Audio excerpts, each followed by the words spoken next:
ప్రభునందు మాకు అత్యంత ప్రియులైన దేవుని ప్రజలందరికీ ఈ ఉదయకాల సమయంలో యేసుక్రీస్తు వారి అత్యున్నతమైన ఉన్నతమైన నామం పేరిట హృదయపూర్వకంగా శుభాలు తెలియజేస్తున్నాను. మీరంతా క్షేమంగా ఉన్నారా? భద్రంగా ఉన్నారు కదా?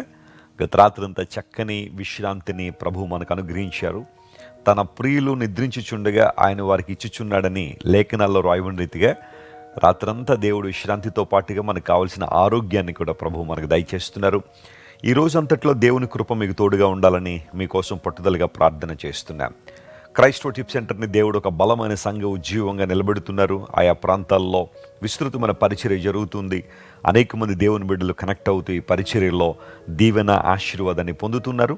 మీలో చాలామంది ఈ పరిచర్య కోసం ప్రార్థన చేస్తున్నారు. మీ అందరికీ కూడా యేసుక్రీస్తు నామములో కృతజ్ఞతలు తెలియజేస్తున్నాం. ఈ ఉదయకాలంలో వాగ్దానం కోసం కనిపెడుతున్నారు కదా. మనం ప్రతిరోజు బైబిల్లోంచి ఒక వాగ్దానాన్ని ధ్యానం చేస్తున్నాము. మీలో చాలామంది వాగ్దాన సందేశాల ద్వారా ఆధ్యాత్మిక పునరుజ్జీవాన్ని పొందుకుంటున్నారు. అందును బట్టి నేను ప్రభువును స్తుతిస్తూ ఉన్నాను. ఈరోజు వాగ్దానంగా కీర్తనల గ్రంథం 136వ కీర్తన 23వ వచనం చదువుకుందామా? Sam 136 and verse 23. మనము దీన దశలో ఉన్నప్పుడు ఆయన మనలను జ్ఞాపకము చేసుకొనెను, ఆయన కృప నిరంతరము ఉండును. Who remembered us in our low estate, for his mercy endures for ever. 136వ కీర్తనకు ఓ ప్రత్యేకత ఉంటుంది. ప్రతి వచనంలో కూడా ఆయన కృప నిరంతరం ఉండును అని ఒక మాట కనబడుతుంది. మా అమ్మమ్మ గారు బ్రతుకున్న రోజుల్లో ఆమె 136వ కీర్తన చదవమనేవారు. మేము ఆ మాట చదువుతుంటే మాతో పాటు ఇంకా ఎవరైతే ఆ ప్రేయర్లో ఉన్నారో వాళ్ళందరితో ఆయన కృప నిరంతరం ఉండును అనే మాట చదవమనేవారు. అలా ఆ 136వ కీర్తన అంతా చదివేసరికి ఒక 26 సార్లు ఆయన కృప నిరంతరం ఉండును, ఆయన కృప నిరంతరం ఉండును అని చదువుతూ ఉండేవాళ్ళు. ఎందుకోసం అంటే ఆయన కృప తప్ప మరొకటి లేదు.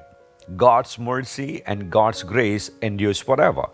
ఈ రోజుకి మనం సజీవులుగా ఉన్నామంటే, ఆయన సేవించగలుగుతున్నామంటే, ఇన్ని కోట్ల మంది ప్రజల్లో ప్రభువును ఆరాధించు వారంగా, సత్యదేవుణ్ణి నీతిమంతుడైన ప్రభువుని గణపరుచు వారంగా మనం ఉన్నామంటే, ఇది మన స్థాయిని బట్టి, మన ధనాన్ని బట్టి, మనం చదువును బట్టి కలిగింది కాదని దేవుడు తన కృప ద్వారా ఆయన వైపు మనల్ని ఆకర్షించుకున్నారు. ఆయన రక్తం పెట్టి మనల్ని కడుక్కున్నారు. కాబట్టి దేవుని కృపలో మనం వర్ధిల్లగలుగుతున్నాం. ప్రభునందు ప్రియులారా, ఆయన కృప తప్ప మన జీవితాల్లో మరొకటి లేదు. ఈ 136వ కీర్తన ప్రారంభమే యెహోవా దయాళుడు, ఆయనకు కృతజ్ఞతాస్తుతులు చెల్లించండి అనే మాటతో ప్రారంభించబడుతుంది. దేవుడు మంచివాడు, ఆయన దయాళుడు. ఈ కీర్తనలో సృష్టి ఎలా జరిగింది, దేవుడు సృష్టి కార్యక్రమాలు ఎలా నిర్వహించారు, ఆ తర్వాత ఇశ్రాయేలు జీవితంలో దేవుడు ఎలాంటి అద్భుతాలు చేశారు, ఐగుప్తు నుండి దేవుడు వారిని ఎలా బయటికి తీసుకొచ్చాడు, ఇలాంటివన్నీ కూడా స్పష్టంగా ఈ కీర్తనలో మనం చూస్తున్నాం. మనం చదివిన వాక్య భాగం దగ్గరికి వచ్చేసరికి మనము దీన దశలో ఉన్నప్పుడు ఆయన మనలను జ్ఞాపకం చేసుకునేను. తరచుగా మనం వింటున్నాం, దేవుడు మనల్ని మర్చిపోలేదు, ఆయన మనల్ని జ్ఞాపకం చేసుకుంటూనే ఉన్నాడు. ఆయన జ్ఞాపకాల్లో మనం ఉన్నాం. జ్ఞాపకం చేసుకున్నాడు అంటే ఏదో మర్చిపోయాడు, గుర్తొచ్చింది అని కాదు. ఆయన జ్ఞాపకాల్లో, ఆయన ఆలోచనల్లో, ఆయన తలంపుల్లో మనం ఉన్నాం. మన గురించి ఆయన ఆలోచన చేస్తున్నాడు. ఆయన తన దివ్య కృప మన మీద కృమ్మరించబడినట్లుగా ప్రభు మన గురించి ఎల్లప్పుడూ ఆలోచన చేస్తున్నారు. దీన దశలో ఉన్నప్పుడు చాలాసార్లు మన జీవితాల్లో ఎన్నున్నప్పటికీ కూడా ఆ లో ఎస్టేట్ అనేది మన జీవితంలో కనబడుతుంది. దీన దశ హిబ్రూ భాషలో షెఫెల్ అనే పదం వాడారు. దాని అర్థం లో ఎస్టేట్తో పాటుగా హంబుల్ ర్యాంక్ అనే మాట కూడా ఉంటుంది. దీన దశలోనికి మనం వచ్చేసాం. ఆయా సందర్భాల్లో కుటుంబ జీవితంలో కావచ్చు, ఫైనాన్షియల్గా కావచ్చు, ఆరోగ్యపరంగా కావచ్చు, ఈ లో ఎస్టేట్ని బహుశా నువ్వు అనుభవిస్తున్నావేమో. మానసికంగా బాగా కృంగిపోయిన పరిస్థితిలో నేను చాలా లోలో ఉన్నానండి అంటారు చాలామంది. అంటే అర్థం ఏంటి? కృంగిపోయి ఉన్నారని. ఏదో ఒక విషయం వాళ్ళని బాగా బాధిస్తుంటుంది, పియర్స్ చేస్తూ ఉంటుంది. అందును బట్టి ఎవరితో సంతోషంగా ఉండలేరు. 10 మందిలోకి వచ్చి సంతోషంగా ఉన్నట్టు కనబడినా ఆ తర్వాత ఇంటికి వెళ్ళిన తర్వాత వారి దుఃఖం వారిదే, వారి బాధ వారిదే, వారి అసహనం వారిదే. కానీ దేవదేవుడు దీన దశలో ఉన్న మనలను ఆయన జ్ఞాపకం చేసుకున్నాడు. మీకు విషయం తెలుసా? చాలాసార్లు మన యొక్క సంపన్న స్థితిలో మన చుట్టూ చాలామంది ఉంటారు, కానీ దీన దశలోనికి కనుక వెళ్తే మన చుట్టూ ఎవరు ఉండరు. ఇది జీవన సత్యం. మీలో చాలామందికి అనుభవపూర్వకంగా తెలిసిన విషయం కూడా నేను అనుకుంటున్నాను. అన్నీ ఉన్నప్పుడు నీ చుట్టూ ఉన్నంతగా ప్రజలు నీకేమీ లేనప్పుడు ఎవరైనా వస్తారా? నీ ద్వారా ఏం ప్రయోజనం లేదని తెలిసినప్పుడు, నీ ద్వారా ఏ ఉపయోగం లేదని తెలిసినప్పుడు ఎవరైనా నీతో స్నేహం చేస్తారా? నీ కన్నీటిలో ఎవరైనా పాలిభాగస్తులై ఉన్నారా?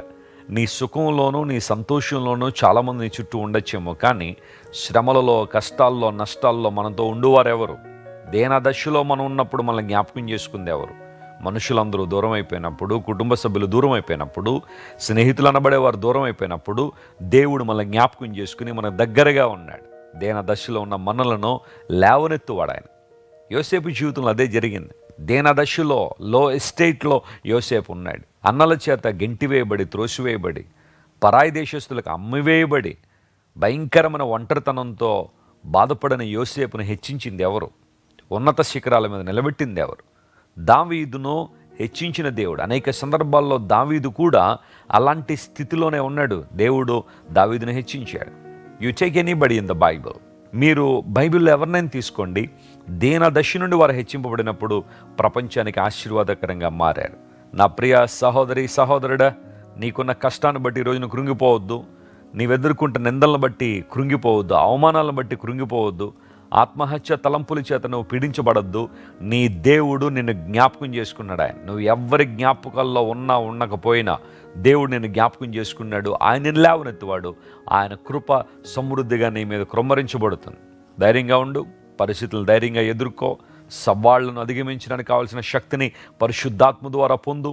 దేవుని సన్నిధిలో మోకాళ్ళు, నీ ప్రభువా నాకు సహాయించండి, నీ కృప కృమ్మరించండి.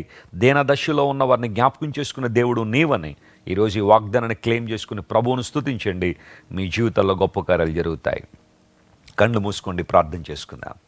ప్రేమగల తండ్రి, ఈ ఉదయకాల సమయంలో మీరు మమ్మల్ని బలపరిచిన విధానాన్ని బట్టి నీకు స్తోత్రాలు, ధైర్యపరిచిన విధానాన్ని బట్టి నీకు వందనాలు. నీ లేఖనాల నుంచి ప్రతిరోజు ఒక వాగ్దానం ద్వారా మమ్మల్ని బలపరుస్తున్నావు, ధైర్యపరుస్తున్నావు. అందరూ బట్టి నీకు స్తోత్రాలు చెల్లిస్తున్నాం. మేము దేనదశలో ఉన్నప్పుడు మమ్మల్ని పట్టించుకున్నది ఎవ్వరూ లేరు. నువ్వు ఒక్కడవే మమ్మల్ని జ్ఞాపకం చేసుకున్నావు, లేవనెత్తావు. నీకు వందనాలు. ఈరోజు మా ప్రియులు అటువంటి స్థితిలో ఎవరైతే ఉన్నారో వారిని జ్ఞాపకం చేసుకుని లేవనెత్తండి. గొప్ప కార్యాలు వారి జీవితంలో జరిగించండి. మహిమాన్వితమైన ద్వారాలు వారి కోసం తెరవమని కోరుతున్నాం. ఏ అవసరాలతో ఉన్నారో ఫిలిప్పీ 4:19 ప్రకారం వారు ప్రతి అవసరాన్ని తీర్చిన దివ్య మహిమతో వారిని సంధించి అద్భుతాలు చేయమని ఘనత, మహిమ, ప్రభావం నీకు మాత్రమే ఆరోపిస్తూ యేసు నామం పేరిట అడిగి వేడుకొనిచున్నాం తండ్రి. ఆమేన్, ఆమేన్. God bless you dear friends. Have a wonderful day. మీరు ఇంతవరకు విన్న దైవ సందేశం మరియు దేవుని సేవకులు చేసిన ప్రార్థన మీకు ఆశీర్వాదకరముగా ఉన్నదని విశ్వసించుచున్నాము. ఈ సందేశాన్ని మీ స్నేహితులకు, బంధువులకు షేర్ చేయండి. మీకు ఏదైనా ప్రార్థన అవసరత ఉన్నచో మా ఫోన్ నంబర్లకు కాల్ చేయండి. దేవుడు మిమ్మల్ని ప్రేరేపిస్తే విశ్వాసంతో సాగుచున్న ఈ పరిచర్యను ప్రోత్సహించండి. మరిన్ని వర్తమానాలు, పాటలు వినుటకు జాన్ వెస్లీ మినిస్ట్రీస్ అను మా యూట్యూబ్ ఛానల్ను సబ్స్క్రైబ్ చేసుకొనండి. ప్రభువైన యేసుక్రీస్తు కృప మీకు తోడైండును గాక.